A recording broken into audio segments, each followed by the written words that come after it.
the red crystals are probably going to be not much attention given to them. Because, well, they usually don't matter. Hey, instant glove.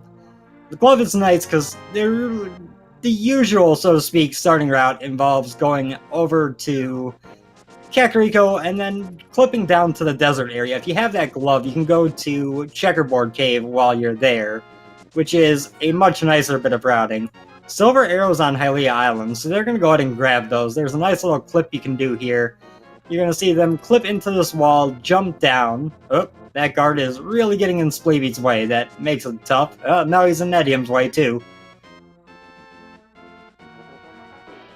Game 1 was taken by Spleebie, if I recall correctly.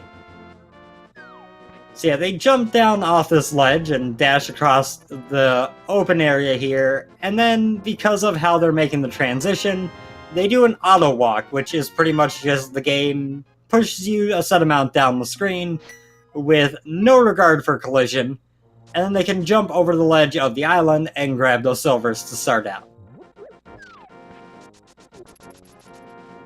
Spleebie getting no luck with the 50-50 bomb rock there. Etium, meanwhile, deciding he's going to go to Sanctuary. He opens up the chest there, gets a small key, and he might be going to the back of Escape or to Kakariko. Yep, back of Escape. Spleebie is over here headed to the, map check. We got a pendant in Hera, crystals at Eastern and Desert. Not a bad layout to see. And the green pendant is at Misery Mire. So that's 2 of our 3 pendants accounted for. Get magic powder, the flute, and $50 in the back of Sahasrara's hut. Now, the flute is still nice to have in this mode, because it can help you get around the world a little bit quicker, but unlike in normal mode, the flute can never be required. Because we can get to the Mire area just fine without it. We can get up Death Mountain without a lamp or a glove just fine without it. There's nothing that can really force require the flute, but it can still be nice.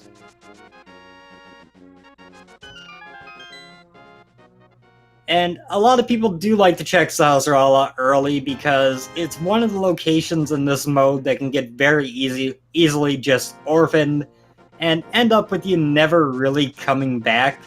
I know during the first Overworld Glitches tournament last year, I don't know quite as well about this one, but during the one last year, multiple races were lost by not checking Sahasrara, and it kind of moved toward being a more common opening because of that. We get bombs from the bush crab here. That's a very pleasant thing to find.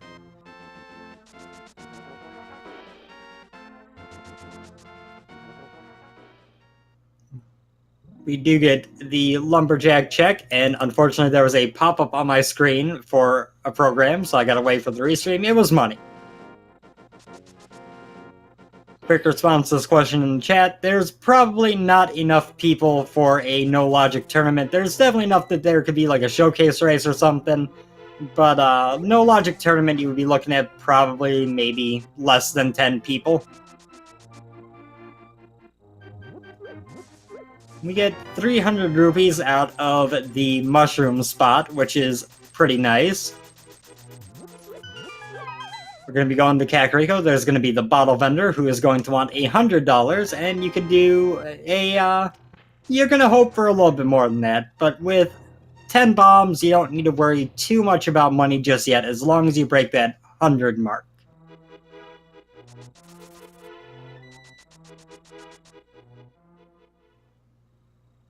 Now, Etium following just slightly behind in Spleebie's footsteps over here to the Lost Woods. And we're going to start getting the Kakariko checks. This is Sphere 1, but unlike with the normal, unlike with the no glitches randomizer, the races that you normally see, Kakariko isn't usually as loaded because Sphere 1 is massive in these races. We find a couple pieces of heart. We get a blue shirt, which is pleasant to have. Another piece of heart. That's 3 of 4 were pieces of heart. One was a blue mail, so this is Blind's safety hut, apparently. And wraps up with another 50 rupees. Pretty bland Blind's hut. Not going to help them at all.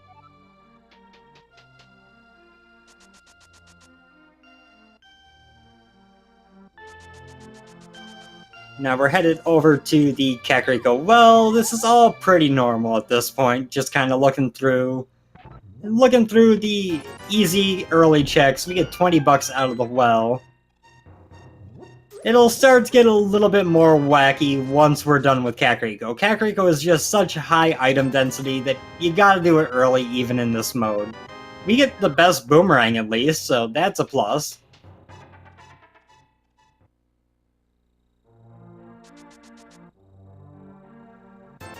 And Bottle Fender has been taking some lessons from our dear friend King Zora. He has offered up $20 for sale for the cost of $100, which is really kind of ridiculous.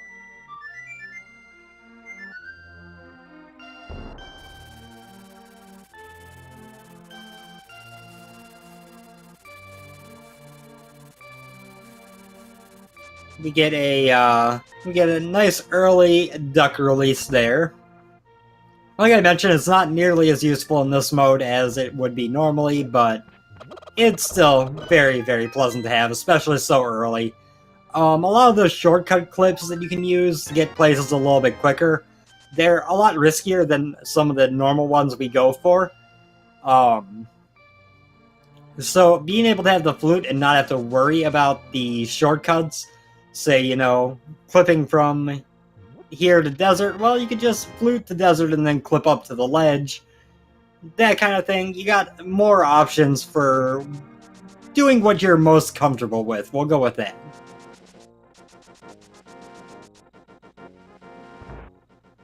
We get the check of the library after the rest of Kakariko came up dry, and that is still nothing. So we'll be checking the race game. There is the possibility, if there's an item here, we can just clip directly to it without having to do the race game. There is. So we're going to see Spleebie clip into the wall, set up for an upwards teleport, then turn to the right and teleport.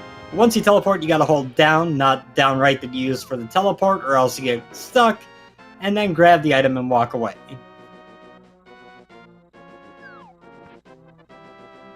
Now it does a nice little jump up onto the ledge that developers never thought you would get to, goes over to desert and finds sword number 1 on the desert ledge, and that is a great thing to get. Now, they can't beat Desert Palace unless they find some fire somewhere, whether that comes in the form of the fire rod or the lamp, but they can at least have a chance at this point if they do find one of those in here, because now they've got a weapon.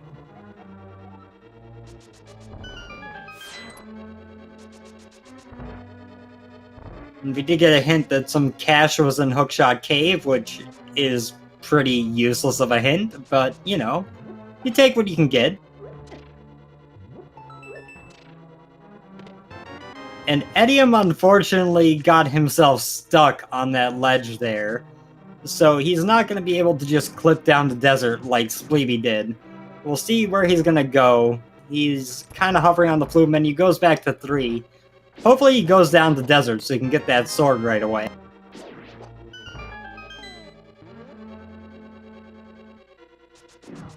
The risk of that race game clip is that if you press the wrong direction, then you just kind of get stuck in the wall. And without the flute, you have to save and quit. You have no other option. Which is actually one of the other big benefits of having this early flute, is if you mess up a clip, you can just flute away instead of having to save and quit. It can save you some time for sure. Desert has been bone dry for useful items so far, but we're going to be checking the big chest here, maybe get something decent out of it. And it is a heart piece. Whoa.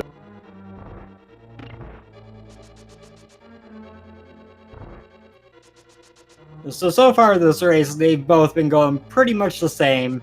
Etium just following a little bit behind.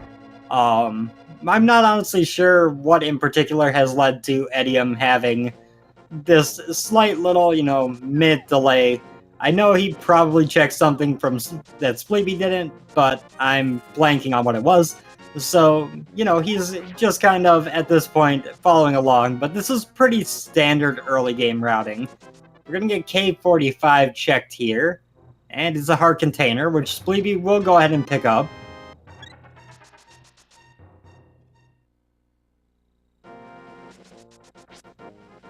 And now by just clipping straight through this wall, no teleports, just clipping through the wall all the way, he can jump up onto this ledge, and that'll allow him to go over here to Checkerboard Cave, which is a pretty good place to be. And it's got 300 rupees inside, which, I mean, you're not gonna complain about. It's not really what you're hoping for, but it's still nice. Now, if I had to guess, he is coming back out here, going to Agina's Cave, and then we'll probably save and quit out of here to Sanctuary to head up Death Mountain, or to Link's house to head down to the South Shore. You could make pretty good arguments for either option.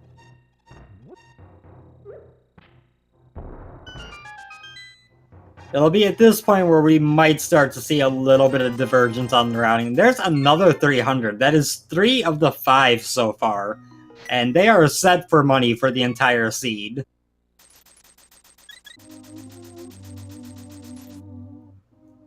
Spleebie, with the save and quit to Sanctuary, will likely be heading up Death Mountain. There is a neat little clip here called the DMA, the Death Mountain Ascent, that you can do. He is going to teleport over the screen transition on this screen, which is going to confuse the game, so that when he transitions right, he'll be on the Death Mountain screen. Now, he's got to correct the camera, because if you walk into the old man cave before you have corrected the camera, it can take like up to 18 minutes to load the cave. Instead, he gets it lined up properly, he goes in here, and when he exits, due to the nature of multi-entrance caves in this game, it is going to properly place his camera on Death Mountain, and everything will be normal.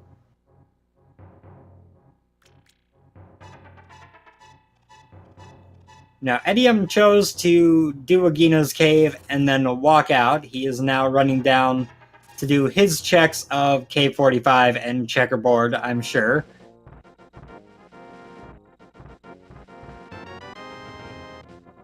The old man carrying a shield, probably good. He was lost in that cave, he doesn't really need it anymore, but at the time he was going to. Now you see, one of the most common clips you're going to see, the Hera clip.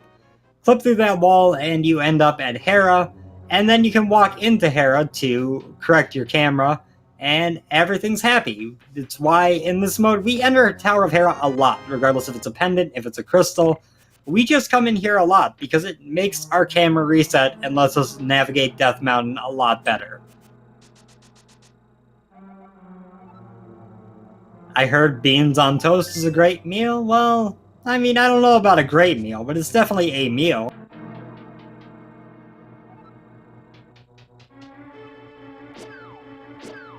Now, Spleebie decided to make the play up Tower of Hera. He knows this is a regular pendant. He knows that he doesn't get anything outside the items here, so Moldorm, if he is going to save and quit out of here, well, not save and quit, but death warp out of here if he's going to go kill Moldorm, despite the pendant reward. Etium is diverging here, going down to the South Shore. He's going to do a little bit more normal routing. There's a big 20 out of that chest. A heart piece is a Mimic Cave, we can ignore that. And Spleebie heading back down to go leave the tower. But yeah, Etium over here going to the dam. Now, unfortunately for Spleebie, he did not really have anything that he could hit a switch with from a distance. So he's going to save and quit out. He's just going to do another Hera clip to get back up there. Not a huge time waste, honestly.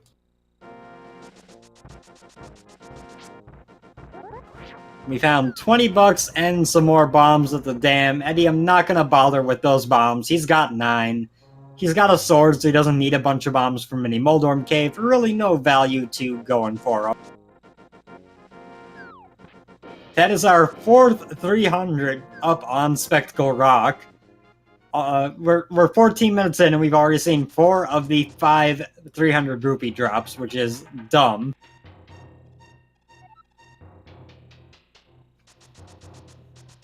Get a hookshot in Mini Moldorm Cave, a bottle with a fairy, we get a hammer, we get 10 arrows, and we get 3 bombs. That was an excellent Mini Moldorm Cave. Spleebie, meanwhile, getting a pretty useless hint and going down, or not pretty useless thing, getting a, heart container, and going back down. Now he's going to clip over to the east side of Death Mountain by going through this wall here, and then doing some little half circles on the D-pad to work his way up the ledge. And Sick Kid's got the lamp, so Mini Moldorm Cave adding a little bit more value. Now that's a fire source. Desert is now full clearable. And just having the lamp is nice. You can get through more of Eastern, you can get through a bunch of pod when you get there. It's a benefit. And Hammer isn't really required for Magic Bat, but but with the Hammer coming back here for Sick Kid, he's going to go ahead and go to Magic Bat the vanilla way and see what that's got going on. Meanwhile, we get Spiral Cave on Spleebie's side. 1 rupee for Spleebie, 3 bombs for etium. Everyone is disappointed to varying degrees.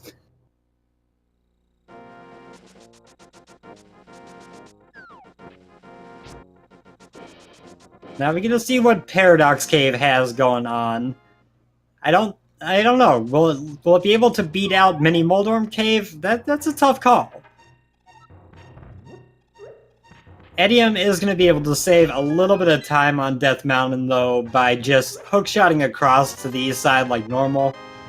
We get Titan's Mid, so that's a little bit easier going into the Dark World. Super Bunny Cave can be in Logic for Moon Pearl in this mode, so that's a thing to look out for. But yeah, a lot of times you gotta kind of judge whether doing the clip or doing the vanilla route is faster, and hookshotting across is often faster than doing the clip, unless you really want to be at the top of Death Mountain. And Paradox Cave had a Master Sword and a worthless red hooked piece of wood that nobody is going to use.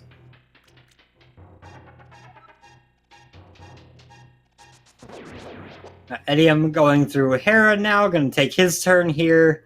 We know that the second item is in a pretty convenient spot, so if he decides to keep going in here, he's going to get it well before he has to decide whether he wants to complete the dungeon.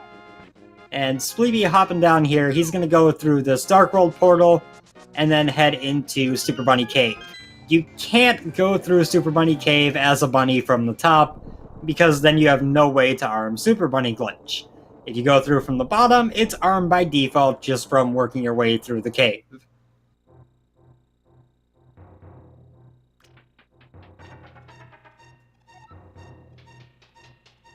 Oh, that's true. If you have the mirror, you can do mirror Super Bunny in from the top. But without the mirror, you gotta do this way, which is falling down a hole in the underworld.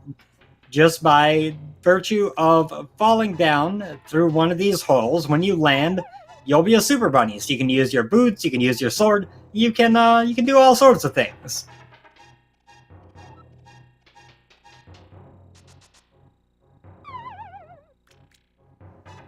Bunny, of course, does not have a falling animation, because you're not expected to be falling.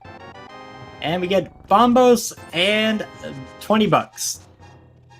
And yes, the Y items are limited. There are some that'll still work, such as, you can still use the mirror if you have it, like Bunny could. But, you can't pull out bombs and drop them. So it is pretty limited. That's pretty much the main reason it doesn't see an absurd amount of use in inverted mode.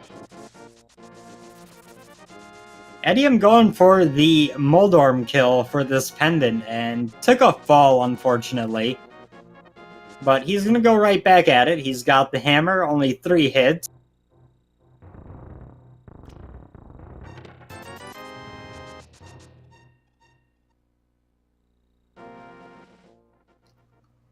Spleebie now taking his turn down on the South Shore, so these two are going to be kind of retracing each other's footsteps here a bit, outside of Etium grabbing this pendant that may or may not be required.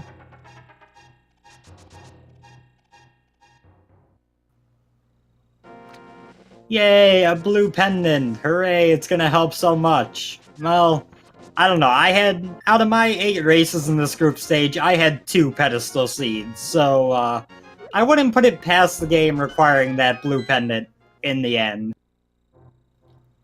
That was a 25% pedestal rate, which is just rude.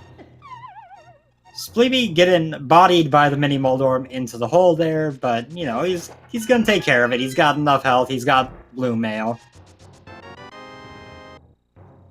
So he gets his hookshot, his bottle, his hammer, and his garbage. And etium, meanwhile, getting his hint about tea, which, you know, it's not wrong. Tea could help. It's a little bit relaxing to have a cup of tea, but, you know, I think he's got better things to do than make a cup of tea at the moment.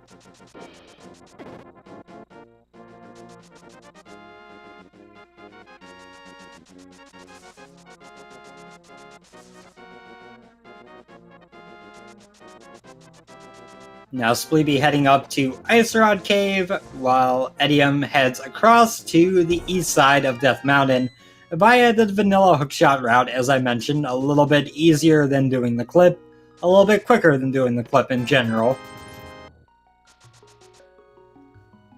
I'll be going to Paradox Cave, getting his Master Sword, his red garbage, and then be moving on to Spiral Cave.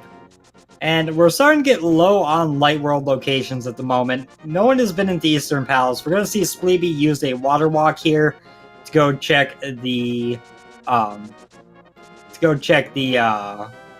waterfall and the Zora area.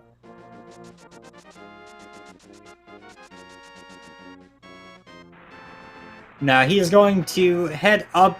Oh, he did not mean to walk on land there and lose his water walk. He was just trying to check what was on this ledge here, which you can clip to if need be. It's a heart container, so his plan would have been to go back for the waterfall at that point, get those two items, and then come back this way. But due to the accidental stepping on land, he lost his water walk, and can now get Zora and then have to leave everything else up here behind.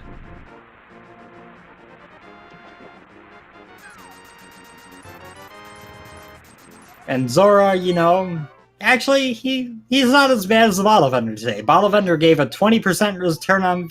Oh no, he's worse, actually. Yeah, he's way worse.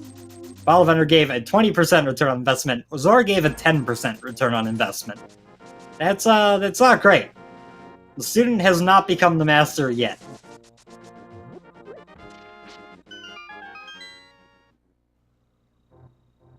So Spleebie gonna take these Titan's Mitts, go check King's Tomb, which has a vanilla cape. Hello, cape. So, yeah, he grabs that out there. You don't really need the mitts to get King's Tomb in this mode, but it makes it a little bit quicker.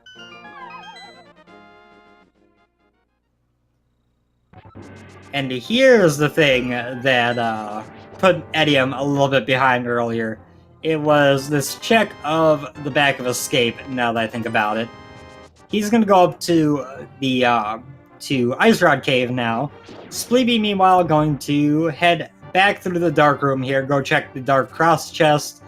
Now, he could have the lamp by now if he had gone and talked to Sick Kid, but he did not do so. And etium just saving and quitting out of Ice Rod Cave, not gonna do the water walk fake flipper stuff, which isn't logic.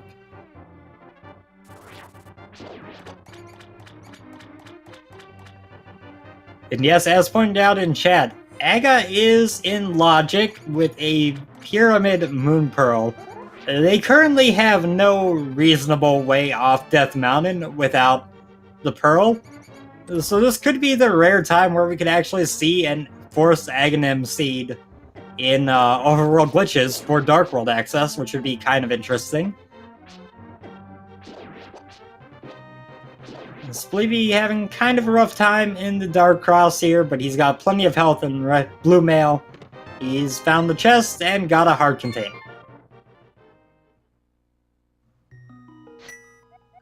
They can skip Aga. I just don't know how comfortable both of these two are with the stuff they would need to do to be able to do that.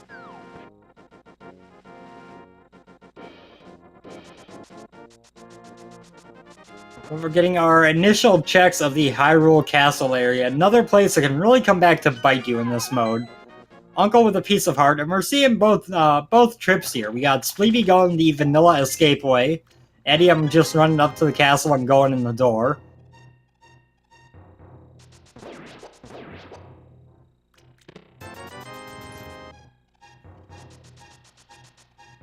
And we are going to head into the castle. There was nothing in the uncle and what's it called? The uncle and secret passage chest there, so we're going to escape, and we're continuing to run lower and lower on options as we move on here.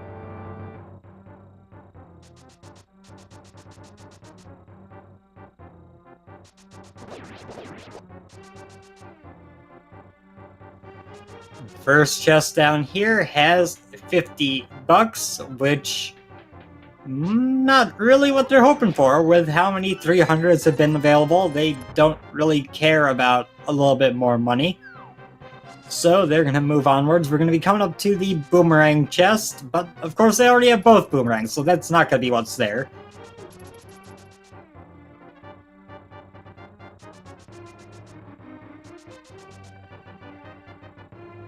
And another rupee chest in Hyrule Castle. So, there's one chest left in here. If this doesn't work out, they could dive into Eastern Palace. They could make the play to go kill Lamolus. They only got one item out of Desert, and they now have access to get that.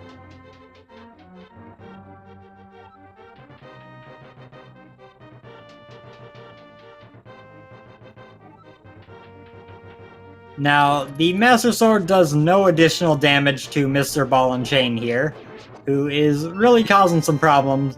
Or it's not so much him causing problems, but that Green Guard really wants to be involved. Etium slowly breaking down his health. He did not do the Dark Cross when he was here earlier, so he gets his health down, he takes a Death Warp, and we'll do this from the front. He's got the lamp, so it's going to be a little bit easier for him to get a hold of the chest when he gets there. Spleebie at this point going to be getting his lamp. He will probably go over to Magic Bat while he's here and get his garbage.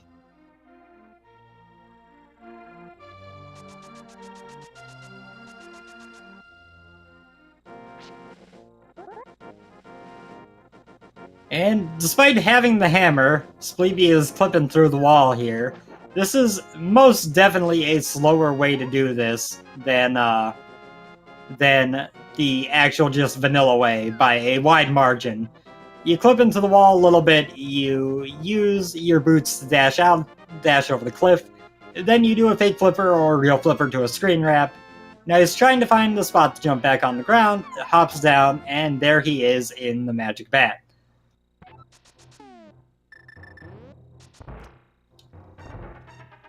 Now, 100% slower than just going the vanilla way, but you're always torn when you're watching these things, whether they're doing it just to show off the clips, or if they are just, so in the mindset of what glitches do I have available, that they don't end up noticing, wait a second, there's a much quicker way to do this with my normal items. You see people occasionally do elaborate things to get down to the Dark World, while they have Hammer and Glove and Moon Pearl, and they could just, do a regular old walk down there.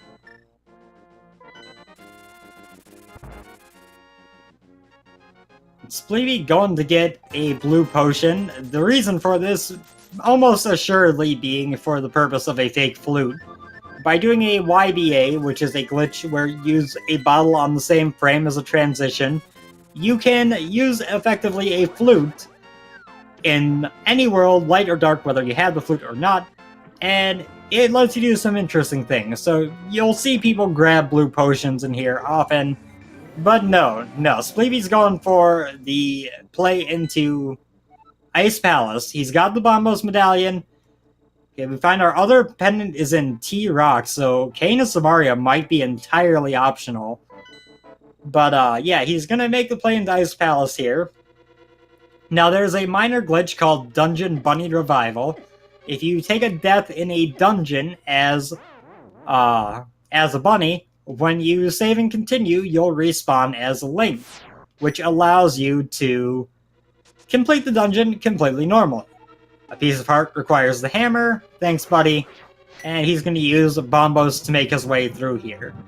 Now, he does have Bombos, he's got hammer, he's got hookshot, he can definitely clear this dungeon. It might not be in logic if Cold Stare has a small key, but he could full clear while he's here, and this explains fully why he went for that blue potion.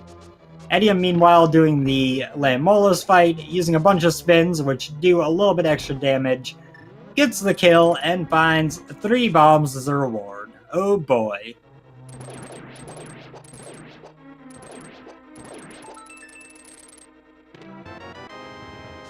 First chest in Ice Palace is a small key, which is kind of what you want to see, because it makes routing through this dungeon a little bit nicer.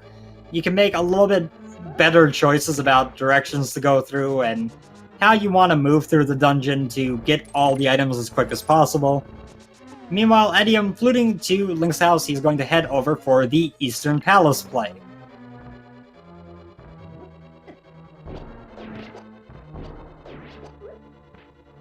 So full disclosure, before this race started, I made a joke about the Moon Pearl being in Ice Palace. I'm going to be very happy if it ends up being in here, so expect me to be, you know, pretty stoked if we find the Moon Pearl here in Ice Palace.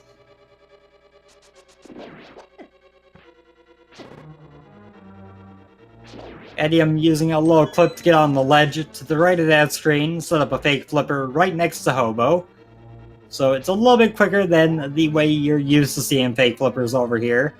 And Hobo, much like everything else in the seed, is just money.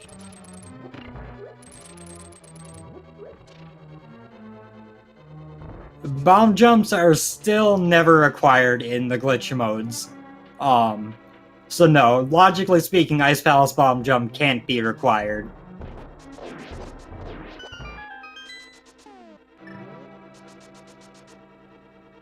So we're moving through the slow portion of Ice Palace that makes everyone hate this dungeon, into the part where you get a bunch of chests really quick.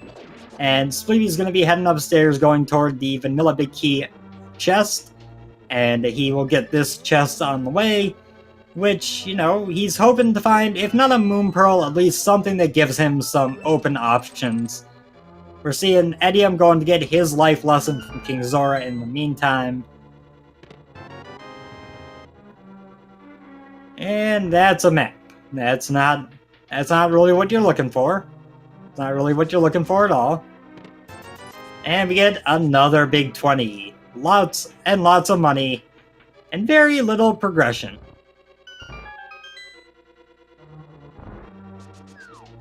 I am gonna laugh a little bit when it turns out that there is something major in the waterfall fairy.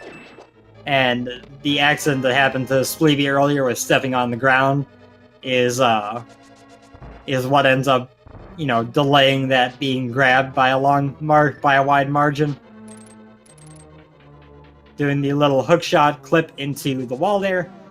Now Etium going back up Death Mountain, and Spleebie taking care of Double Freezer Room, the last fast chest in this dungeon. Well, I mean, he got big keys, so that's going to make it a little bit quicker. He's also doing this little bomb jump here to get his way to the iced tea room quicker.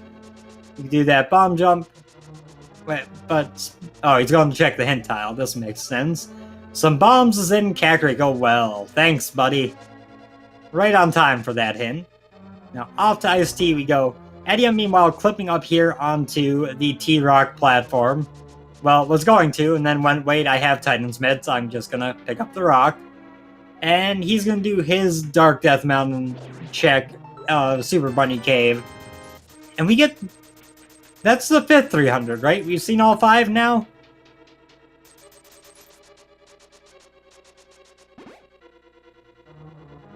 So off we go to the big chest, and then eventually to fight Cold Stare, which is, you know, a thing that nobody really wants to do 34 minutes into a seed, but Spleebie's got that blue potion, he's got Bombos, which will make, you know, breaking the shell nice and easy. It'll be pretty easy. And there it is! In the big chest of Ice Palace, we have the Moon Pearl. Right where it belongs, in the best location for Moon Pearl in the game. So, for those who are unfamiliar with this mode, Moon Pearl opens up pretty much the entire Dark World on its own. Combined with the other stuff we've got, they can do virtually everything in the Dark World without any additional items required.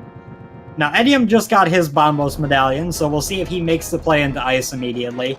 He's going to start out in the cave, as usual when you have the flute, because you can just go anywhere from here after a quick heal. We got Cold Stare fight going on. Spleebie gonna use the cape for a little bit of added safety. You just gotta be careful when using the cape that if you run out of magic, you're not standing in an enemy, which I thought might happen there for a moment. He's in Oko range now. He's gonna use this blue potion, and yeah, he should be fine. He's got a lot of damage on these eyeballs already, but there's 2 down, and third one being worked on, taking a lot more hits. That guy had barely been touched, but he is dead now. And we find a compass on Cold Stare. Etium is setting up for the right play. He's setting up his fake flipper for Ice Palace. He will find his Moon Pearl in here. And Spleebie, meanwhile, has the world open to him, and we'll see what he does with that.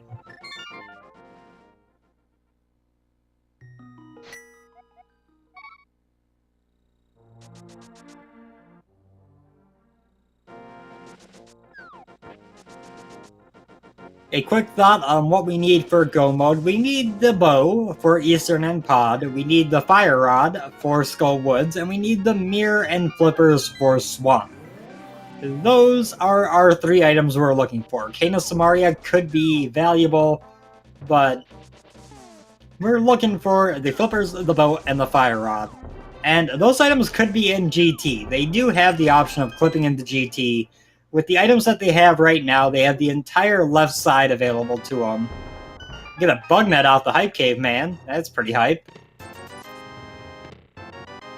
And there's our bow, which really pushes that GT play, because now you can just full clear GT if you don't get a cane-locked big key.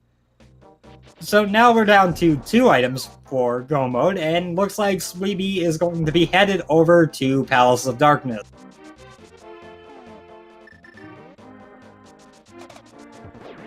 Pod is also a solid play because, well, it's a crystal. You gotta clear it, you gotta look for the big key. You're gonna have to be here anyway. But, unlike GT, where, you know, once you find the big key, you just go to the boss and it can save you a ton of time.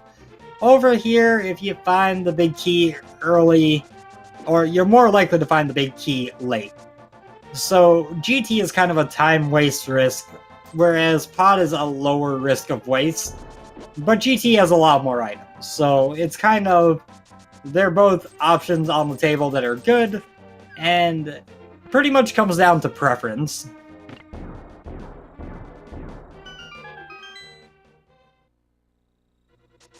Like, Etium is making his way through Ice Palace. He got bonked by that Stalfos Knight. He's gonna take them out one at a time instead of doing the double kill that you often see because he got bonked. Really, when you go to check that hint tile, if you're just a little bit off to the side, you can get bumped by that skeleton and it ruins everything. We found a book in the first chest of Pod, so Pod was bow locked. Of course, we just got the bow, so that doesn't really matter. But, book opens up the tablets, and it also lets us read the pedestal, which at this point could still be required solely for the flippers.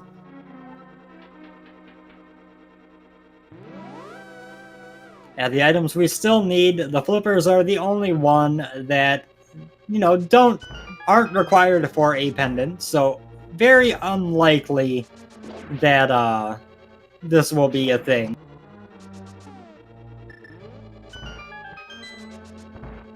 Glitch logic does not take the potion camera unlock into account. That's probably in part because of when it was discovered versus when the logic last got a major overhaul, and part because the glitch community is kind of more in favor of the potion camera unlock being considered a major glitch.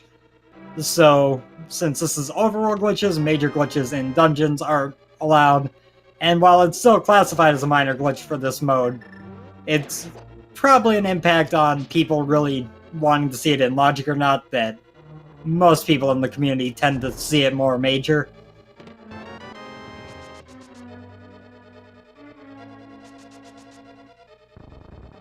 I have not been properly following the key drops here in Pod. I'm assuming he has not gotten to non-key things.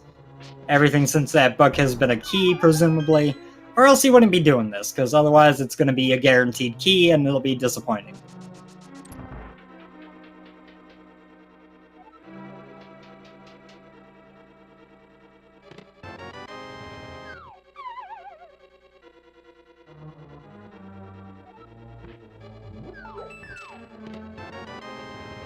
Eddie, I'm trying to go for the little clip through the stairs there, which did not work out.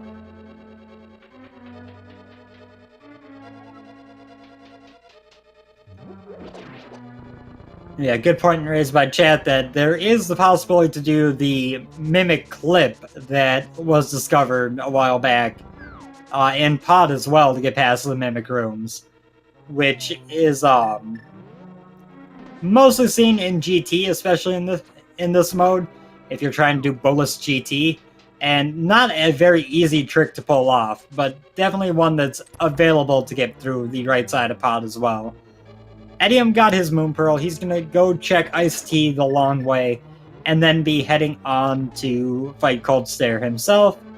Meanwhile, Spleebie setting up a Hammer Yump here.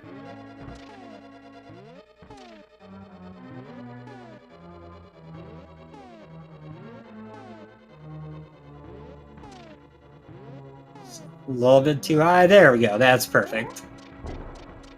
And so that's the bomb. Big Key has the compass. Woo.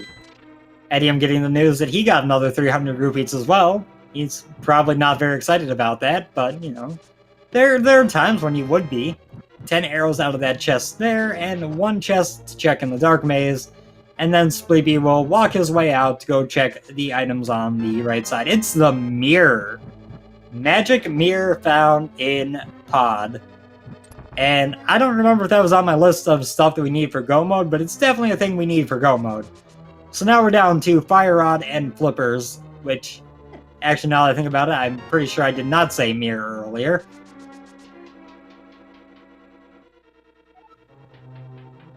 Mirror is a nice grab, though. A, you can get into Pyramid Fairy with Mirror, so if you want to go check that, you can do a pretty decently quick clip for that.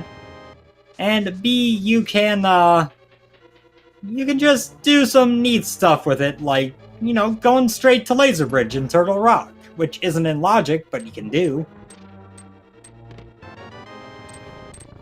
Spleebie walking through the Harmless Hellway to get back to the front a little bit quicker, so that he can go over to fight Helmasaur.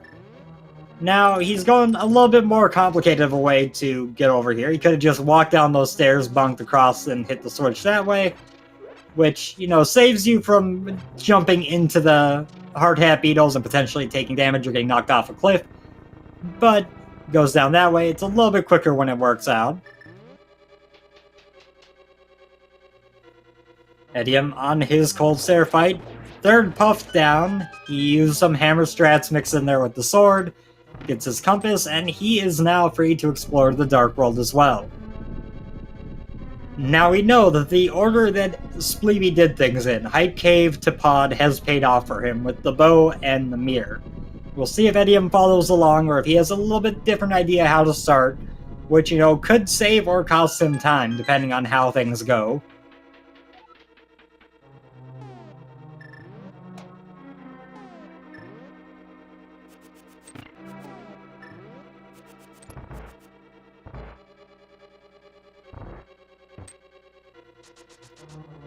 So Spleebie on his way to Helmasaur King. Etium is using his flute to head to Kakariko. So yeah, he's going to go into the Dark World up here by Village of Outcasts. He's going to get that bow a little bit later. His trip to Pod is going to be a little bit later. But, you know, maybe this will pay off with something good for him.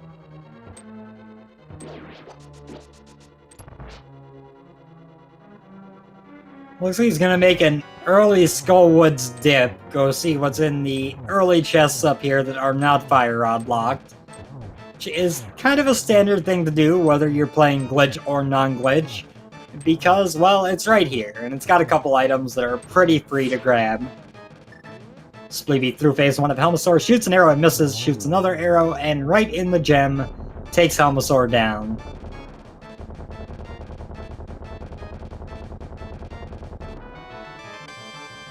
Helmasaur with yet another big 20 as etium works his way to the vanilla big key chest of Skull Woods. That mummy went into the worst possible spot. Thanks, buddy. But, Spleebie gets crystal number 2. He is now tied with etium on crystals. Etium, of course, knocked out Desert Palace while he was here. Or while he was over there. But that mirror gives Spleebie the ability to just immediately go back to Eastern Palace and knock this out as well. Yeah, the yellow crystal is mainly seen in Keysanity because of the text box, but if you menu as between the item and the crystal, it can also mess with the color of it. So because he switched to the mirror in between, that's what caused the mix-up there.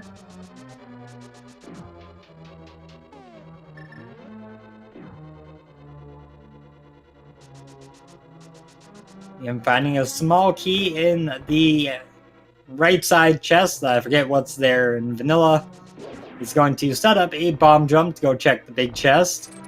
Spleebie in the room that seemed designed for hookshot, despite the fact that you get hookshot, 5 dungeons later in vanilla. But he gets a big 20 out of there. It's a lot quicker to do it that way than going the normal way around, but sure.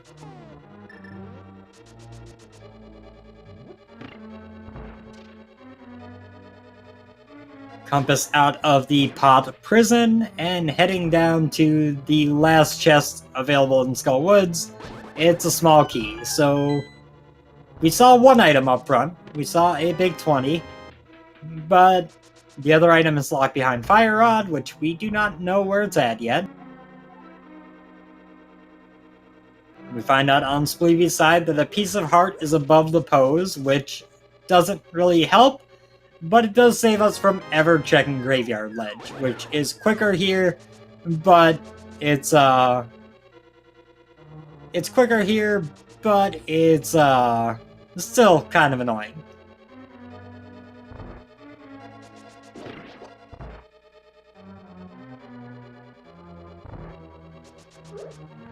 Yeah, in casual run of the game, if you're following the crystal order on the map, then you end up going to Swamp in the second Dark World dungeon, which is after Desert, Hera, Aghanim's Tower, and Pod. So 4 actually dungeons later, where you get the hook shot. But yes, in vanilla, if you follow the crystal order, it does come early in the Dark World, just very late compared to where that room in Eastern Palace is.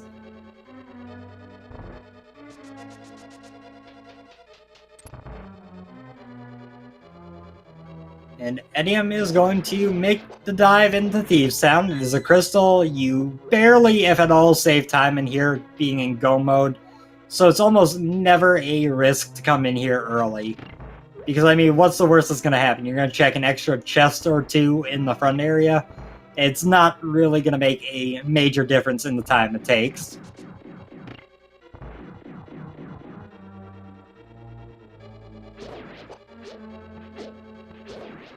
Meanwhile, we are coming up on the Armos fight with silver arrows. They are going to be gone in the blink of an eye.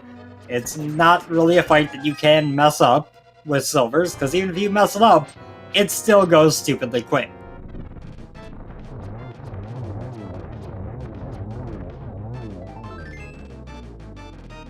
Armos with a piece of heart, 1/4 of their vanilla reward. But that is crystal number 3 for Spleebie, stealing the crystal lead from etium. For the time being, with him being in the Thieves Town, he'll be getting his 3rd crystal here soon. But for the moment, Spleebie takes the lead on crystals.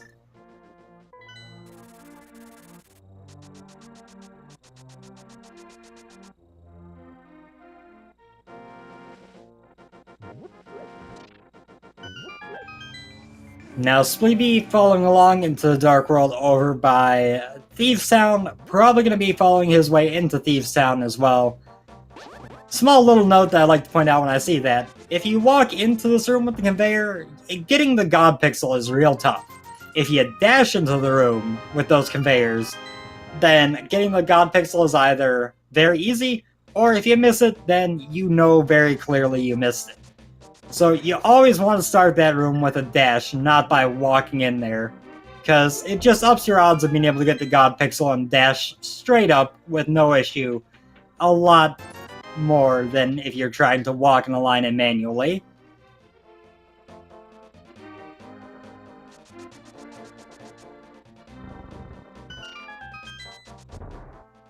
Tried to menu off of bombs, and then went, wait, no, I wanted bombs, and gets 10 arrows for his trouble. That's almost vanilla. So, the rooms are set up in a... The rooms have 4 wide tiles, and so the spikes are lined up in a 4 wide gap. That's how key dashing works. You line up an even number of 4 tiles away, and you dash by pressing up against pretty much anything. So if you're standing in the door, you're already aligned on that grid. If you dash, you move 4 pixels per frame. So you end up, perfectly along that grid. Every single frame of movement you have with the dash is going to move you 1 tile to the left. So in the Hellway, if you dash out of the door, you start out aligned on that grid, and you either cut yourself off aligned with the opening between the spikes because you're on that perfect tile spacing, or you're, 4 pixels off, which is very easy to notice. So it's a pretty easy way to get everything lined up.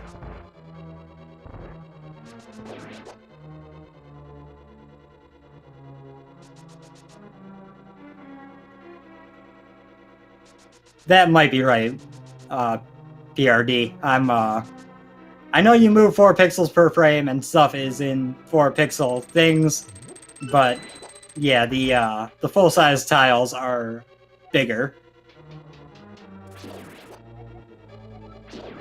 It just works very well to use the 4 pixel increment because that's how dashing works. And Etium had a very good blind fight. He gets a piece of heart off the boss. Really nothing in Thieves Town. But yeah, he gets a very clean blind fight. You don't have blind die that far to the left of the light if you get very far off script. It's not perfect, but it's very good.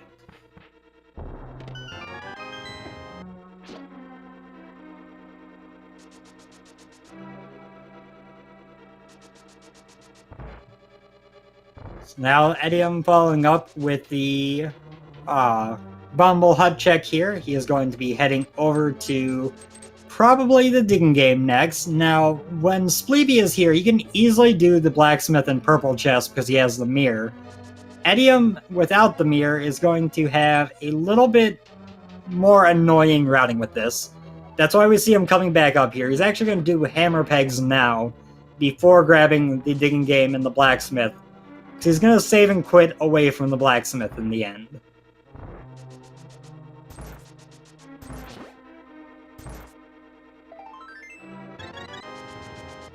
Item dashes through the post, knocks down the last 3, and inside hammer pegs we find a heart container. To which Etium says, "Nah, I got enough. I got 10 hearts. I got blue mail. I don't really need that heart container," and he moves on.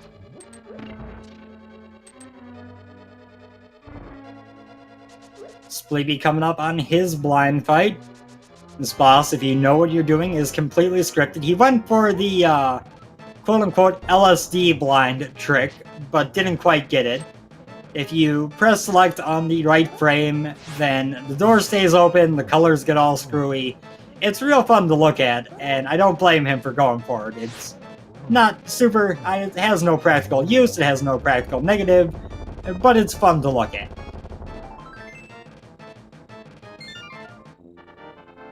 Also gets a very clean blind fight. Etium, meanwhile, getting a bottle out of the digging game. Checks, no, we have not seen GT yet. I'm guessing someone's going to be going there before long. Probably Spleebie with that bow in hand, but yeah, we have not seen the GT play yet.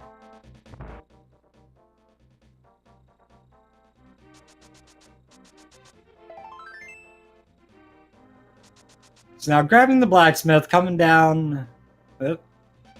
Oh, he's gonna go check the mire area on his way here. I like this. This is a good bit of routing here.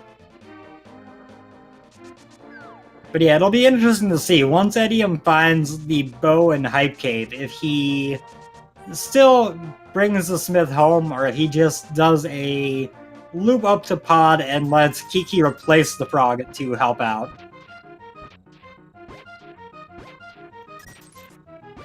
I missed what medallion was required for Mire there. We got the ice rod, which we hopefully never need, and 3 bombs.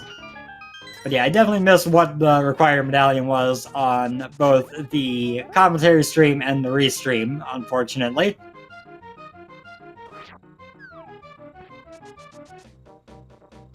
And Spleebie not grabbing the blacksmith at all. He's going to come over here just like etium did, and I think that was Quake. Yeah, that was Quake. So, we don't have access to there yet.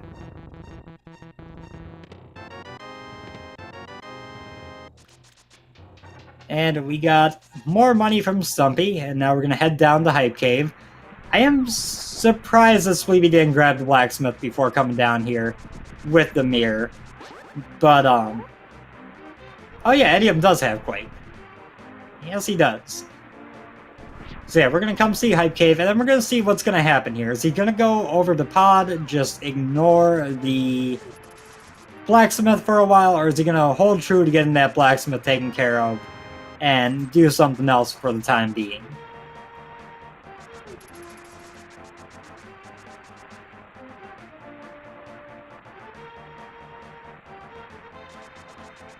Okay, I see how Spleebie's routing is going now. Since he already did Hype Cave, he's going to come back up here, do the blacksmith and hammer pegs, and then grab the purple chest and flute away to the flute spot 7. And etium is saying, screw you, frog, I'm going to pod. When he gets over to the hedge maze, Kiki will replace the frog as his follower. There will be no problem with that. It'll just clear him out. He'll go back home. Oh, no. No, maybe I'm wrong. Maybe he's just going to check Pyramid and Catfish.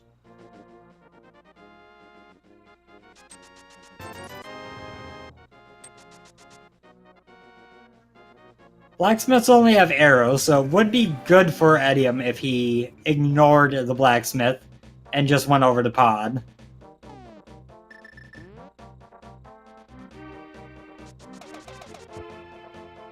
Grabbing the red mail, because why not? It's right there. And it may be for cowards, but, you know, if it's right there, how can you say no? It's there. You want it.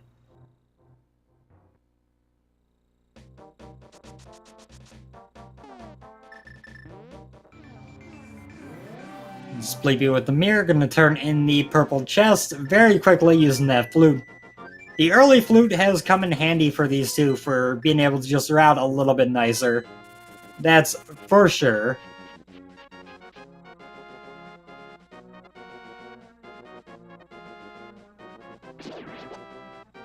And etium should not have book. It was the first spot in pod. He does have the bow, and we'll get the book when he goes to pod.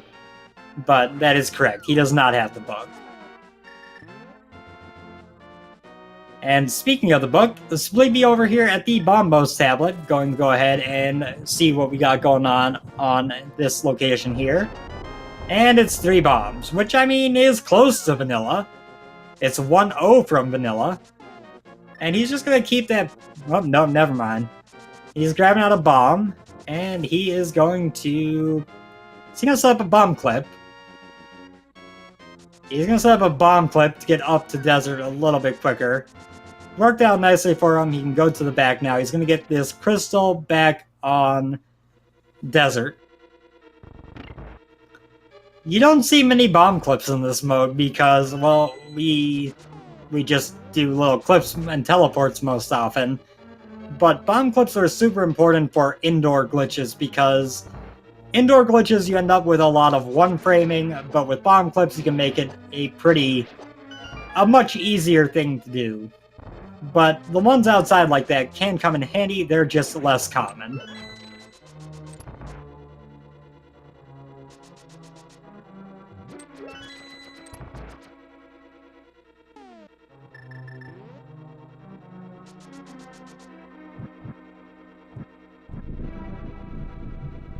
So Spleebie can take care of Eastern Palace first, and then head to Pod afterwards, I'm sure.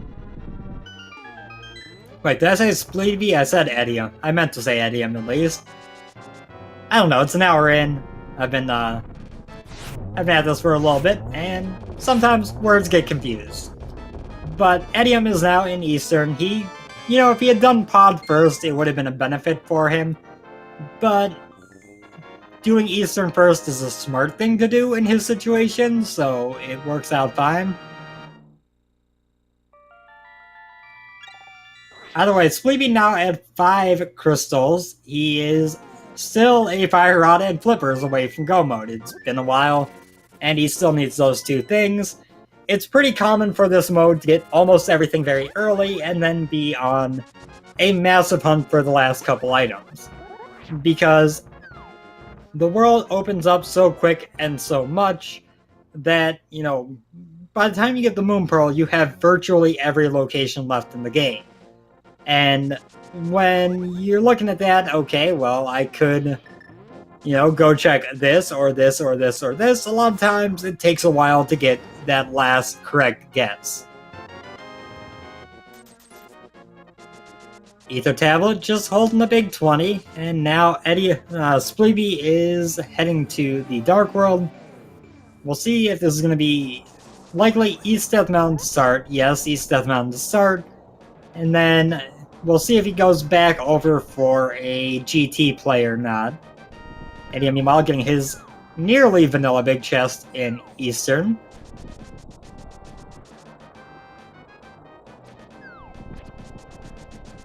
I actually forget where Quake is. Both of them got both items out of Hera. etium just chose to kill Moldorm as well.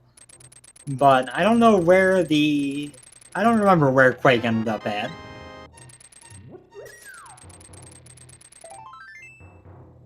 Aha, Skullwood's big chest. That'll do it. So they actually got both items out of Skullwood's. I missed Quake while he was there. And Hookshot Cave was garbage.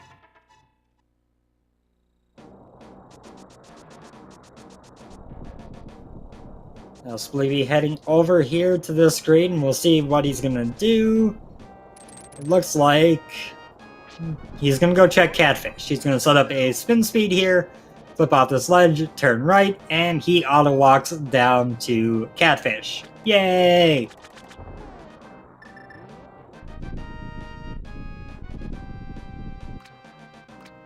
Using that bong to be able to set up the quick warp for after he gets this item picked up or not. And he goes over here and is going to flute to where?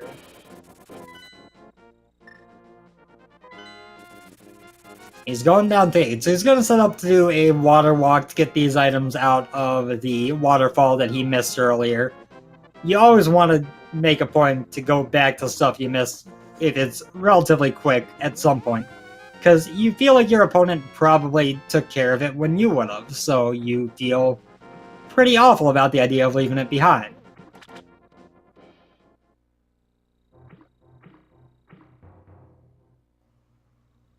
etium here at the Armos Knights. Should be 6 arrows, 6 kills. He got a little bit of an awkward pattern there, but he got them down. And Waterfall turned out to be a bust.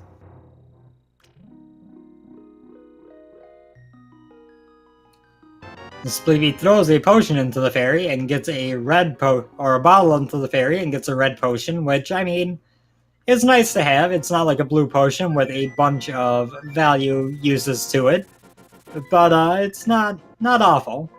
Now etium fluting not to 5. He's not gonna go do pod right now. That's kind of surprising, actually.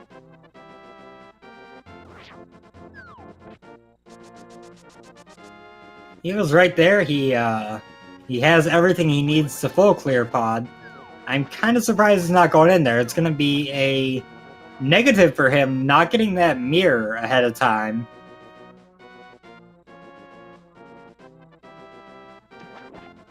But he's heading over to Dark Death Mountain. He's going to go get those 4 pieces of garbage out of Hookshot Cave.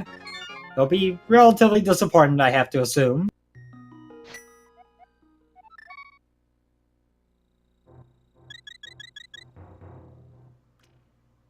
Spleebie talking to the old man, and will likely be...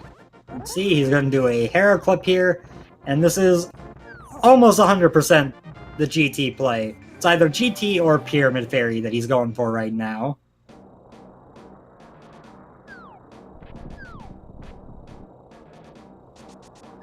Let's see, he is heading to the left, so yeah, this is Pyramid Fairy.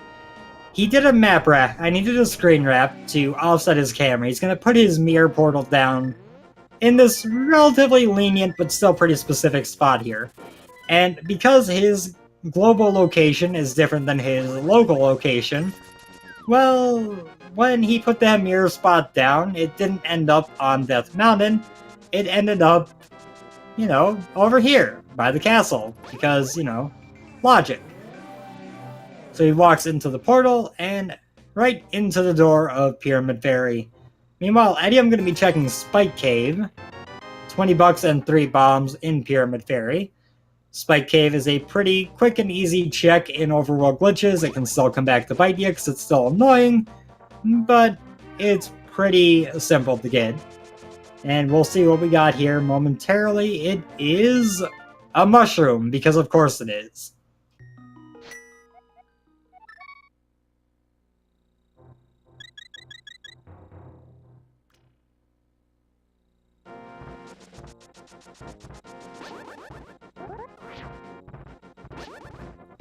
Okay, so Spleebie's setting up another hair clip. We'll see where he's going this time. Since he's not resetting the camera, this is probably the GT play this time.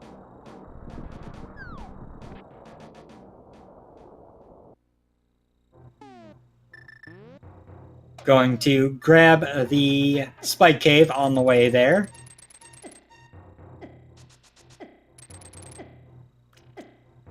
And the mushroom turn-in for 20 bucks was, well, not worth it. Spike Cave was extra delayed and annoying because of that, and it turned out to be garbage.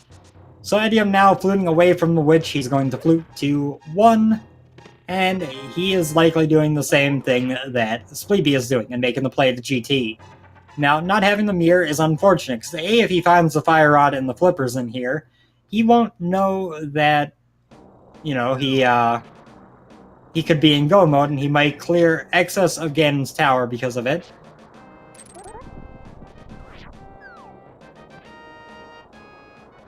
I guess I should see, yes, he is going GT. So yeah, he might clear a little bit of extra GT if both go mode items are in here, which would be very unfortunate, but obviously that's just a chance of a thing that could happen, not something particularly likely.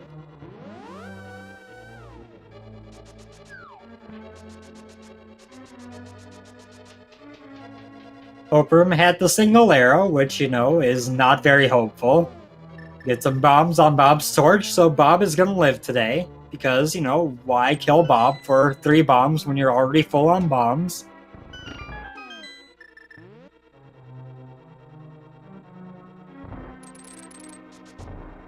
Now, off to the left side, with hookshot, hammer, and bow and everything. The full of left side GT is fully in logic for them.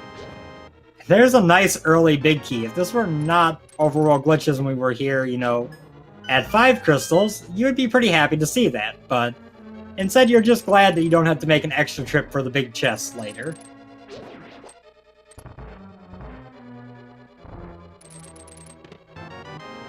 There's our fire rod. We are down to trying to find the flippers for go mode. With that big key in GT where it was, we can confirm. Spleebie, you need to flip those switches, buddy. We can successfully confirm that we do not need the cane for GT. So at this point, once we find the flippers, we are in go mode on Spleebie's side. Etium will need to make the play to pod to get into go mode after finding flippers to clear everything out.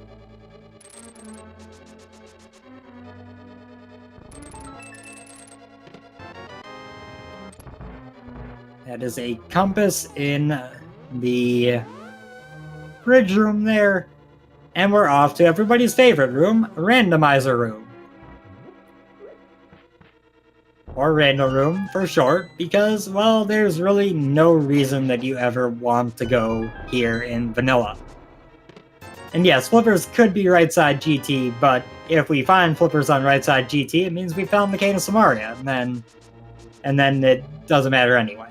So as soon as we find flippers, we are in go mode. Whether that is somewhere locked behind Cane or not remains to be seen, but that's the only item we need to find. I suppose I did phrase that pretty poorly at first, because the Cane could still be required. Just, yeah.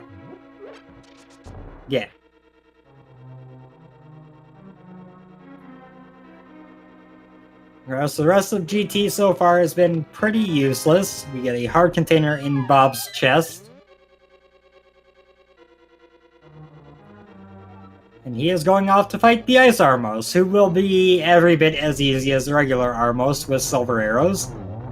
Just a nice clean couple shots, and 1 remaining, and 0 remaining.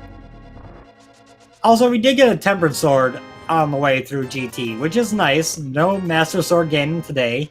There's that shovel we got the hint for about being in GT earlier.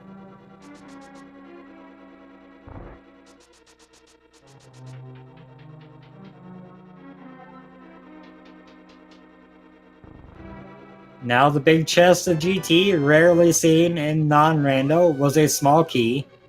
And Spleebie gonna mirror out. It's probably a little bit quicker than making the walk out of that room, but not by a whole lot. And he's going to head upstairs and go ahead and clear out the upstairs of GT. We're gonna see the gauntlet here.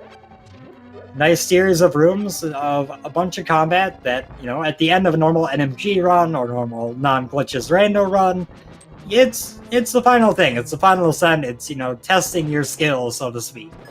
In this, it's more so just another step on the path. There are 4 chests at the top of the gauntlet, all of which could have our flippers, so we're going to be going up here and checking all 4 of them.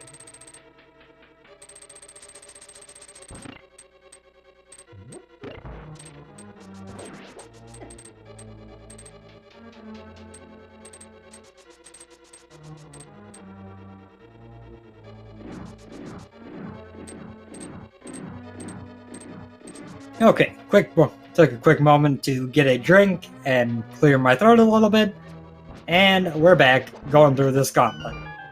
The first room there is pretty straightforward. Things get increasingly more confusing as you go on. Unfortunate miss on that silver there that added extra lag as well.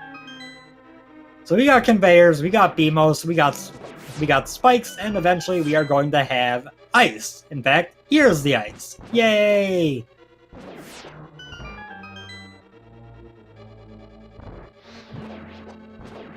Some fire rod to get rid of that Stalfos there real quick, and going to Landmolus 2, who with silver arrows will be nice and easy. Unless things go wrong, which is always possible. There's 1, 2, 3 strikes, you're out. And Spleebie will be moving up the tower with no issues at all.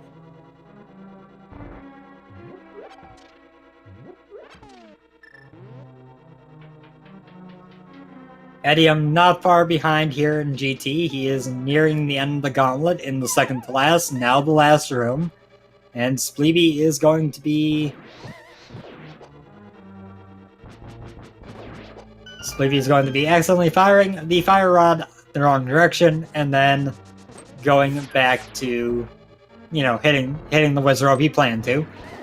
So these rooms often throw people off when they don't have Cane of Samaria, because they're made for Cane of Samaria. And when you don't have it, you're like, but how do I kill these things? In Spleebie's case, he used the fire rod, which is risky with the torch rooms coming up here. He could have used the bow and silver arrows to wipe those guys out a little bit less costly.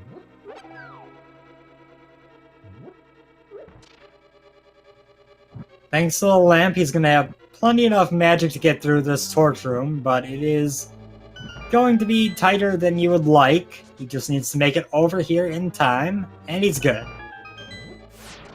Now he'll pick up the full magic from this pot, and everything will be happy.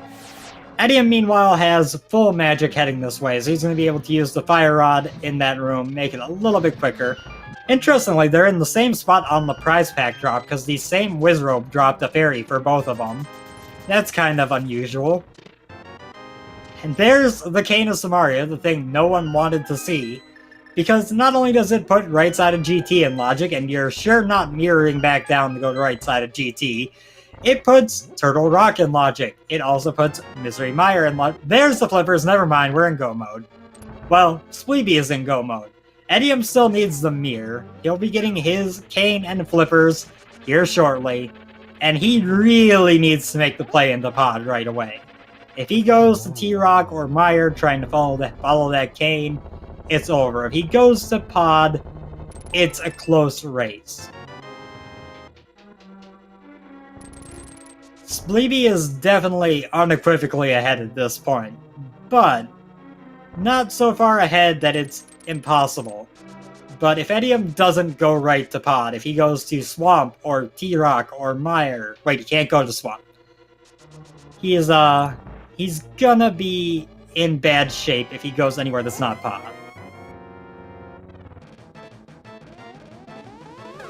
Both of them through. Moldorm 2, Spleebie working on Aga, got a double for the first hit there. That was Buttersword in the final chest of the game, which will not be the final chest of the game in this case, because it glitches. And he is working his way through. This should be a 4-cycle Aga.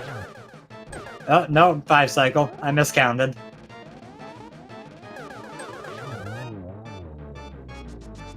So, Etium right behind into Aga 2. If this were a no glitches race and they were both on Aga 2 this close, we would be over here all super hype and, oh my god, this race is going to be so close, how's it going to end? Instead, we're sitting here like, well, we got, 3 more crystals to clear, and one runner with a decided advantage being in go mode before the other one, and they've got all the same things done except for that pod clear. So, it's a pretty straightforward lead, it's just a matter of Etium, if he makes the right play, is going to keep this close. We'll see what he does as soon as he is off the pyramid here.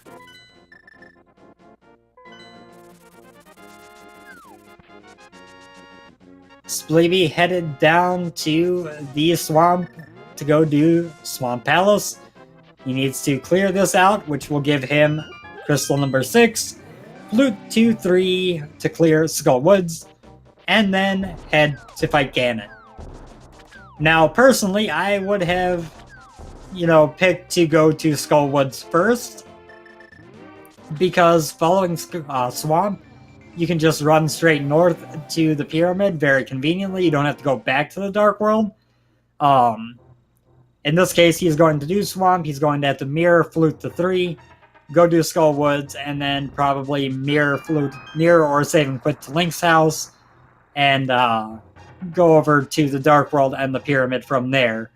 So it's a little bit slower of a route. It's definitely not the preferred route you want to take here, but his lead is big enough he can afford this. It's going to come down to him messing up on Ganon is going to be the thing that gives Etium the chance he gained by going to pod before doing anything else. Now, Big Key was early here, and flippers were in Mirror was in the top left chest of the Dark Maze, which is usually one of the latest spots checked in pod. So Etium is likely going to full clear this dungeon effectively. It's not going to be 100% full clear, depending on how things shake out, but it's going to be real close. He's essentially going to save no time by getting go mode mid-dungeon.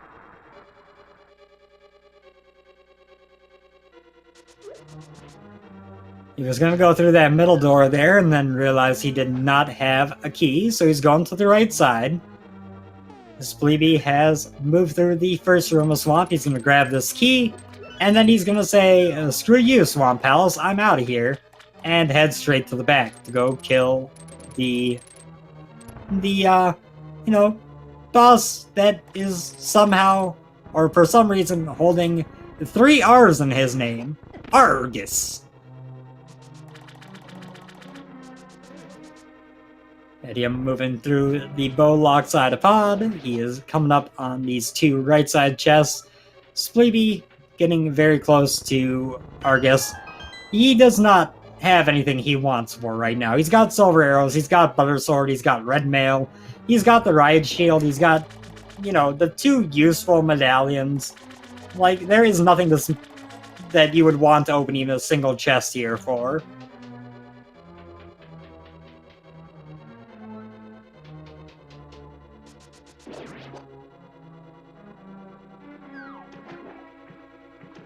I'm gonna follow the same route through this dungeon that Spleebie did. We'll see if he does the same hammer yum play. Because if he does, once he gets that mirror, he can leave and save some time. If he saves that dark maze for last, he's not going to be able to save any time from hitting go mode.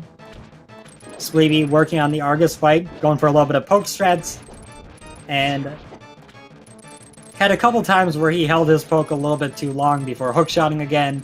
Lost his poke. He's going for slashes now. Then gonna go for the 2 fire rod and spin strat for phase 2. Gets it perfectly. Argus is dead.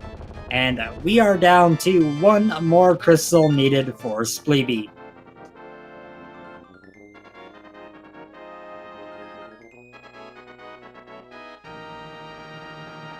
Etium going back through the right side here. He looked a little bit uncertain of how he wanted to handle things. I'm guessing he's trying to avoid opening that middle door.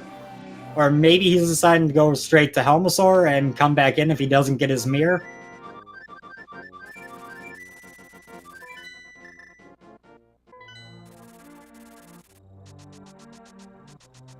Okay, he just wants to route this without opening up that middle door, it seems like.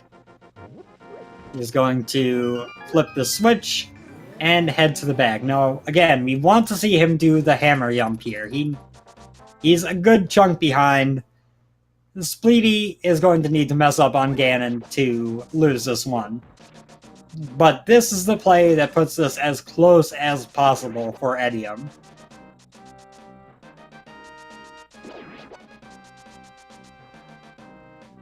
Gets the hammer yum first try. He's going to be getting his 10 arrows from the bottom right and his mirror from the top left. If he recognizes the position he's in, he will immediately mirror back to the front to get to Helmosaur as quickly as possible.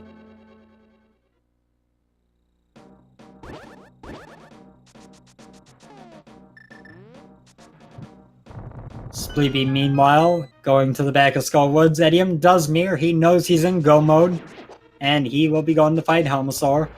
Now, again, unfortunately for him, he is notably behind. He's down Swamp Palace, he is down the completion of Pod, and Spleebie is nearly done with his 7th crystal. But that being said, if Spleebie if Spleebie ran into some unexpected issues, which is not likely with Butter and Red Mail, but if he ran into some unlikely issues, it's not out of reach of possibility. But this is 100% Spleebie's race to lose.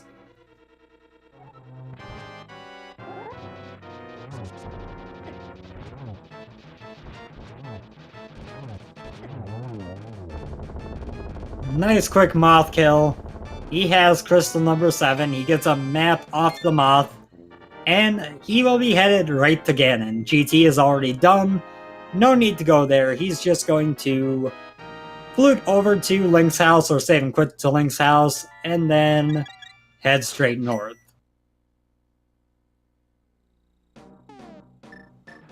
Houlihan out of the Ganon hole is always fun. Not, 2 dungeons worth of time fun, but fun.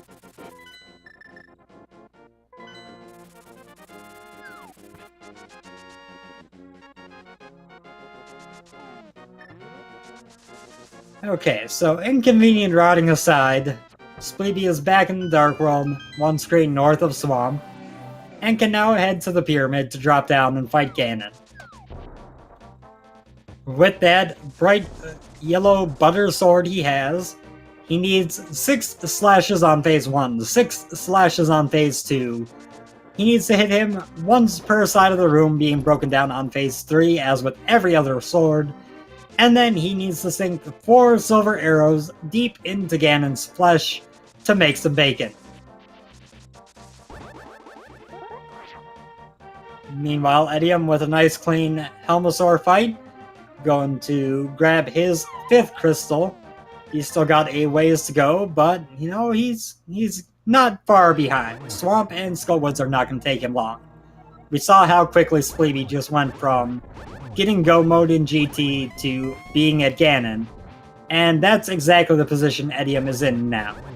He is into phase 2, it is plenty easy to get all the hits you need. He's got all the health you could ask for, he's got red mail. He is not afraid of this fight at all.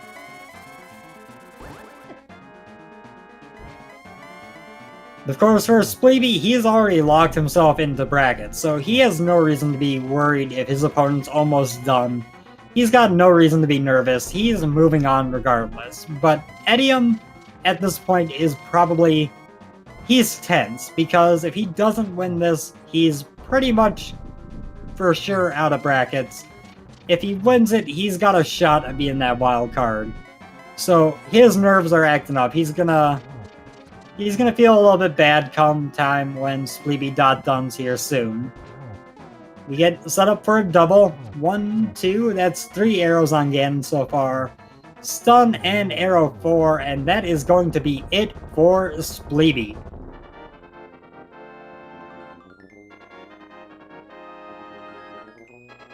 As soon as he walks through this door, he will be complete, and he will have completed the seed. And there it is. Finished with an official time of 1:27:07, which is really freaking good for Overworld glitches, I might add. You know, it's a mode that tends to have a lot of variance, and 127 is on the lower end. So very good job to him.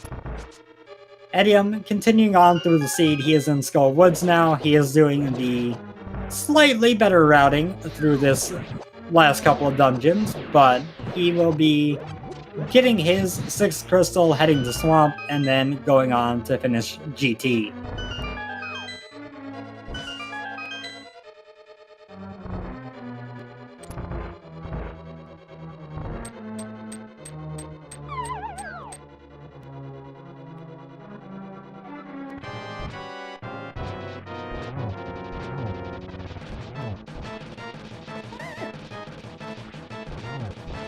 We'll see if Spleebie wants to come in here for an interview.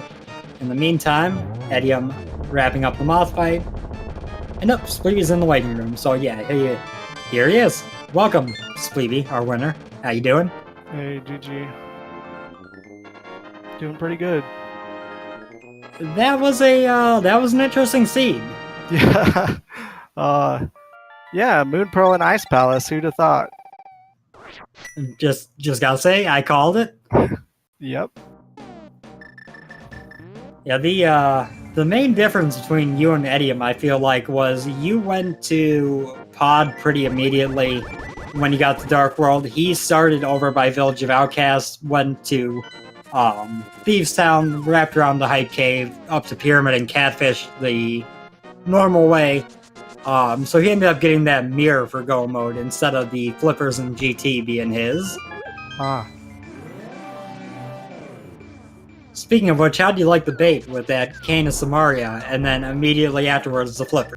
Yeah, I saw that and I was like, well, maybe I'll come right back up and do those, and then found the flippers. Well, never mind.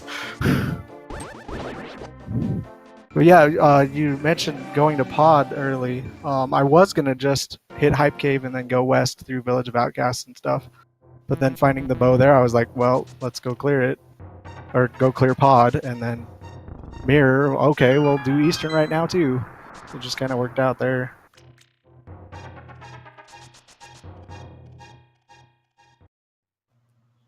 Yeah, it definitely worked out pretty well. I was wondering pretty much from the time we got the bow onwards when someone was going to make that play into GT.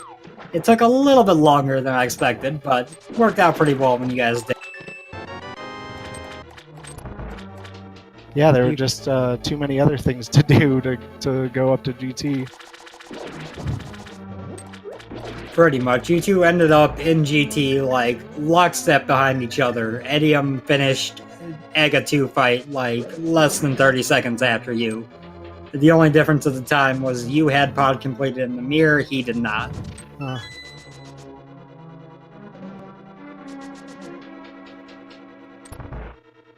So go ahead. Sorry, I pulled up the restream. It looks like he's not too far behind.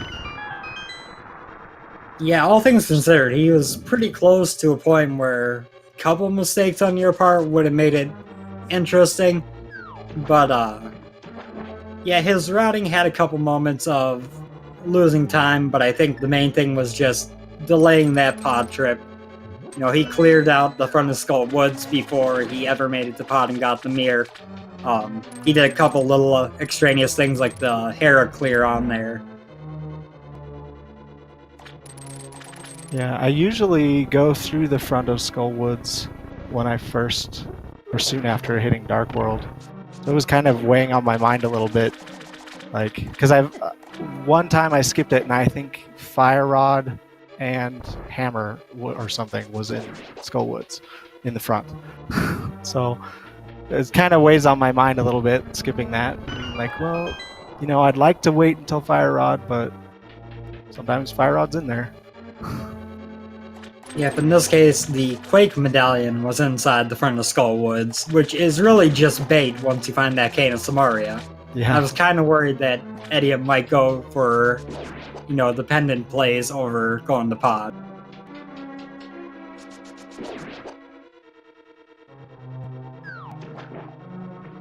I know with him, the chance of being the wild card was kind of dependent on winning, so I was kind of worried he might try to do the, you know, insane Galaxy Brain play to get the win.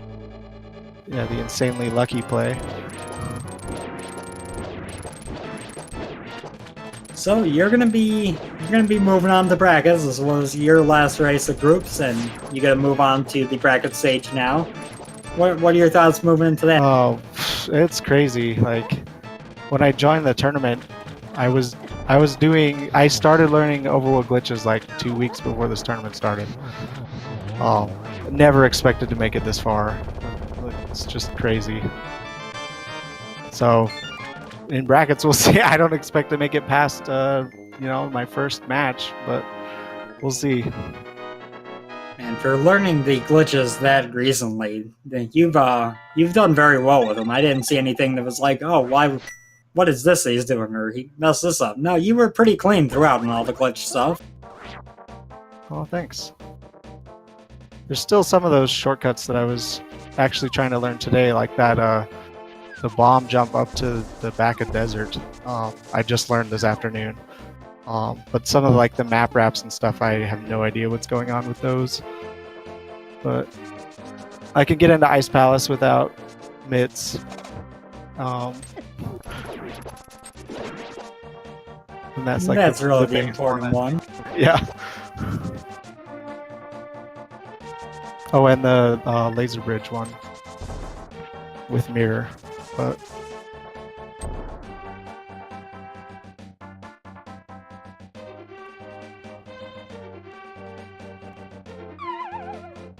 Looks like he opened the chest after Moldome too, so should be an easy Ganon fight there.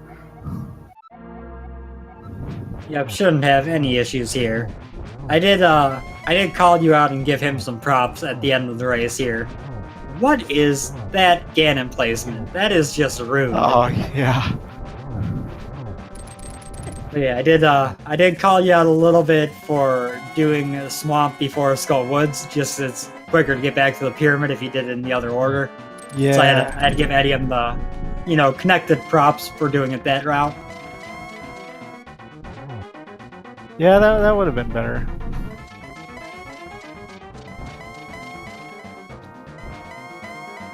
That sub 3 menu, the 21 bonks, and the That's not bad. 153 out of 216. Usually a lot more bonks than that, and much more menu time.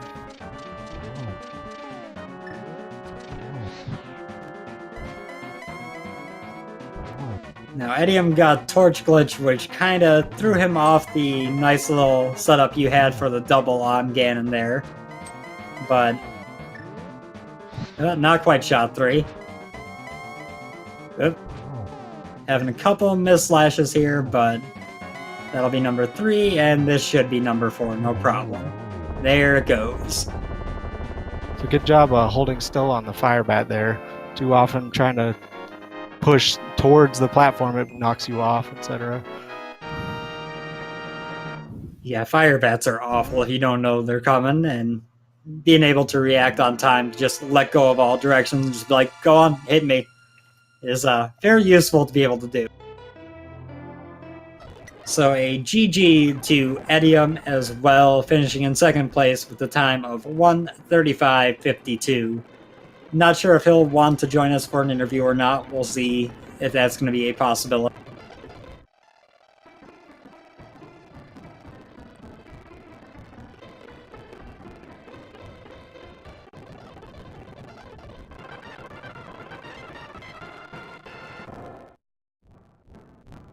Overall, this was a really good race, though. It came down to where those flippers ended up in the end, or where the fact that Fire Rod and flippers were both right there was kind of the deciding factor, I feel like.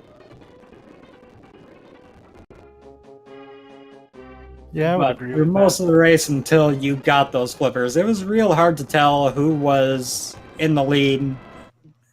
There was a period beginning where it was pretty much etium was right behind you. Then your routes diverged, and it's like, well, who is going to make this work out?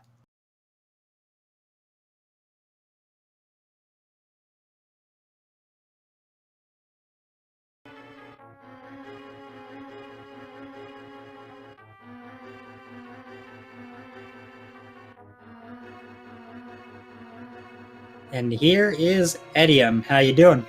Hey, GG Spleebie. Yeah, GG. So that was, other than the Moon Pearl wasn't even the thing. I was, Bombo's medallion hiding in, what was it, Super Bunny Cave? Yeah, that definitely held you up a little bit, not doing Super Bunny your first trip up Death Mountain there. Yeah, I didn't even think of it. But, yeah, I guess it was totally in logic. Yeah, I almost skipped doing Super Bunny when I was So- first up there, but I've had Moon Pearl in Super Bunny Cave, so I was like, oh, let's do it. Yeah, I mean, I know it could be there. I just kind of didn't really think about it. So I'm guessing that was pretty much the entire difference in the race. He just found the Moon Pearl faster. The other big thing was probably he started in the Dark World in Hype Cave, got the bow, went straight up to Pod, got the mirror. He never ended up going to clear out the front of Skull Woods and had that mirror a little bit longer. Yeah. Yeah, Village of Outcasts, unfortunately, for me, was pretty well empty of anything useful. Also, I was definitely counting the 300 groupie drops you guys got. If I recall correctly, you had all 5 of them within 20 minutes. Yeah, they were popping up all over. Yeah, I didn't even know there were 5. It was crazy. Oh. So I have no idea if I'm gonna be in brackets or not. I know you are. I probably won't be because I forfeited a couple races before I knew that you had to actually finish the race for tiebreaker points. So, well, we'll see what happens. Yeah, I wish you luck. You've played very well in this tournament all around. You know, you're coming out at the 4-4 mark, which is, 500. But you've played very well. Obviously, it's rando. You can't really tell how well you played just by record alone. Yeah. So I do hope that you get a chance at that tiebreaker spot. Yeah, I'm pretty happy with how I played all around in the tournament, I think. Obviously, there's certain things I could have done differently, but I'm definitely happy with the 4-4. There's a lot of tough competition in this tournament. And boy, shoutouts to Group A, which was a fantastic group to be a part of. Yep.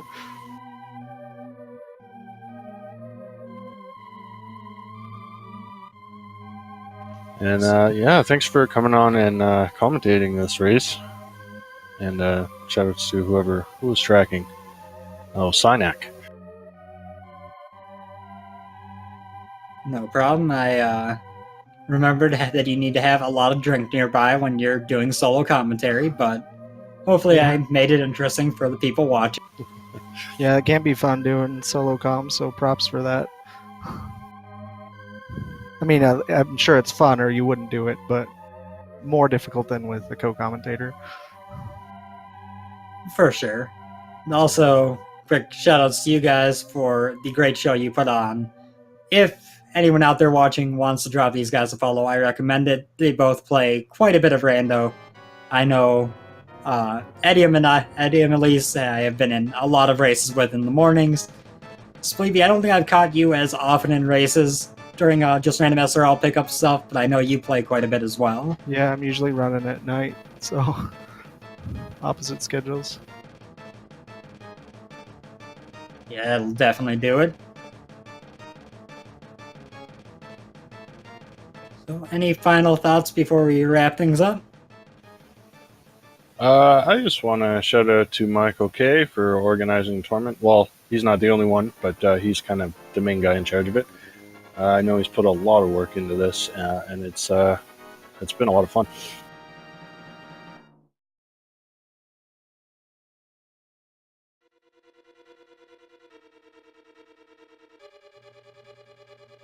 Definitely has, and it has been a very well-designed tournament. And Spleebie, any last words from you? Oh, just thanks for to everyone that helps put this on, and I guess we'll see you in brackets. Yay, brackets! On that note, the schedule going forward here, this weekend is, if I recall correctly, the end of the group stage is Sunday. We got 4 matches scheduled for the weekend for this tournament. Tomorrow, today is Saturday. So yeah, tomorrow, Sunday at noon, noon Eastern is Michael K, as mentioned before, versus Bentisi. They're doing back-to-back. They'll be doing Sunday noon and 2:30. And then Sunday at 3 p.m. and 5 p.m., Thelane and Fraime are going back-to-back. Both should be a good set of matches, but Saturday is pretty dead from... Alright, today is Saturday. I'm dumb. So yeah, so Saturday is done. From a speed gaming as a whole perspective, this is the last race of the night, so to speak. But coming up this morning at 3 a.m., which is morning or night, depending on how you look at it, is a Bloodborne tournament race. 3 to 5:15 a.m. scheduled for. Bloodborne is a pretty fun speedrun to watch. If you are awake in a few hours and want to check it out, I'd recommend it.